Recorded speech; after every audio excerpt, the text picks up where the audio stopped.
In every school, workplace, or social group, there's always one, the bully. He thrives on intimidation, thrives on weakness, and feeds off fear. Most anti-bullying advice teaches tolerance, restraint, or reporting to higher authorities. While these are valid and sometimes necessary routes, they don't always bring resolution or respect. Now imagine dealing with a bully the way the Russian Mafia might. No, we're not talking about violence or crime, but about psychological warfare, presence, and power projection. This is the strategic way to make a bully regret ever messing with you, inspired by the mindset of some of the most feared men on earth. The bully's playbook. Understanding the predator. A bully operates from a position of perceived dominance. Whether it's physical strength, social influence, or manipulation of authority, he believes he holds power over you. But the truth is, a bully is deeply insecure. He seeks control not because he is powerful, but because he fears being powerless. This is your first leverage point. Understand that he's not brave, just skilled in bluff and dominance games. The Russian Mafia doesn't waste time fighting battles it doesn't need to. They study people. Know your enemy. What does he want? What is he afraid of? What does he value most? Once you figure this out, you no longer play checkers, you're playing chess. Command presence. Walk like a wolf, not a lamb. Russian mobsters are not loud. They are not flashy.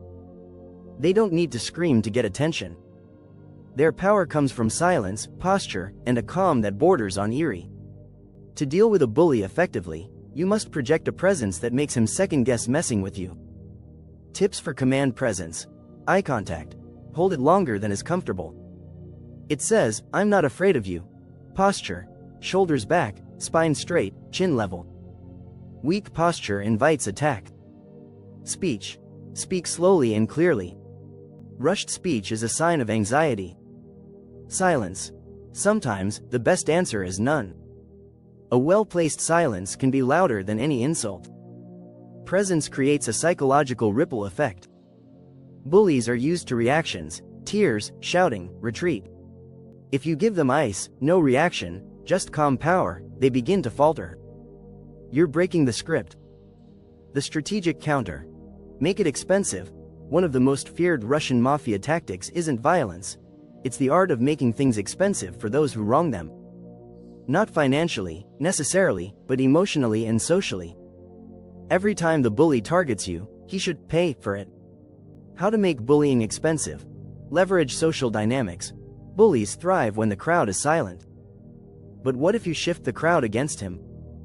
Use sarcasm to highlight his insecurities in a subtle way. For instance, if he mocks your clothes, respond. That's a bold comment from someone with your fashion sense. Make others laugh. It turns his power against him.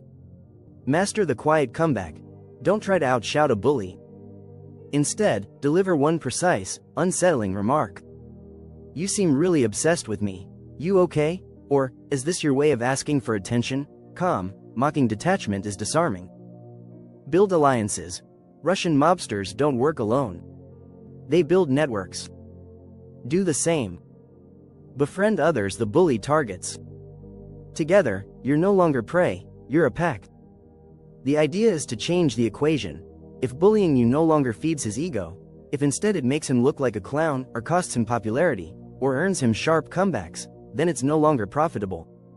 And bullies don't like bad investments. Maintain the mystery. Be the wild card. One of the scariest things about Russian Mafia figures isn't what you know about them, it's what you don't. They carry an aura of unpredictability. Use this principle. Never let a bully feel like he knows your next move. Tips. Don't always respond the same way. Sometimes smile, sometimes stare, sometimes walk away mid-sentence. Occasionally, respond with complete indifference, as if you didn't even register the insult. Unpredictability equals fear. A bully who can't get a read on you won't know how to control you. The moment he feels that, the psychological grip starts to slip. Psychological pressure points. Flip the power. Once you've destabilized the bully's confidence, the next phase is flipping the psychological dynamic. Make him start questioning himself. Mirror technique. When he insults or mocks you, repeat his words back slowly, like you're trying to understand a madman. "You think that was funny?" Huh. That explains a lot. It subtly makes him the one under scrutiny. Deadpan humor. Mock him gently, but with a dead serious face. Example. Man, I admire your confidence. Must be exhausting to fake it all day. Reverse pressure. Ask questions that disarm. Do you act this way with everyone, or am I just lucky? These methods work because they strike at the bully's need for control. The more you make him the one being watched, judged, and laughed at, the more you flip the entire power structure. Retaliation without violence. Consequences, not revenge. The Russian Mafia doesn't always fight. They retaliate when the time is right and only if it's necessary. Your job isn't to get back at the bully. It's to make him regret his choice because the consequences outweigh the pleasure. Consequences you can impose. Isolation. Rally peers through kindness and presence. If the crowd leaves the bully, he has nothing. Documentation. Quietly record or document incidents. Present them strategically to authority figures when the bully least expects it. Reputation damage. Spread truth with strategic words. He's always been like that. People just don't see it. Plant seeds. Let them grow.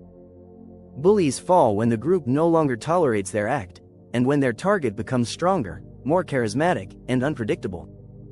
The final rule: win without fighting. Sun Tzu, and by extension every smart strategist, including the Russian Mafia, knows that the greatest victory is won without a fight. The goal is not to destroy the bully physically, but mentally. You don't need to hurt him, you just need to remove his ability to hurt you. You do that through presence, strategy, and calculated unpredictability. Conclusion. Be the wolf in a world of jackals. Stopping a bully isn't about fists or rage. It's about transformation, turning from victim to strategist. The Russian Mafia doesn't chase conflict, they dominate the game before it begins. You can do the same. Walk with quiet power.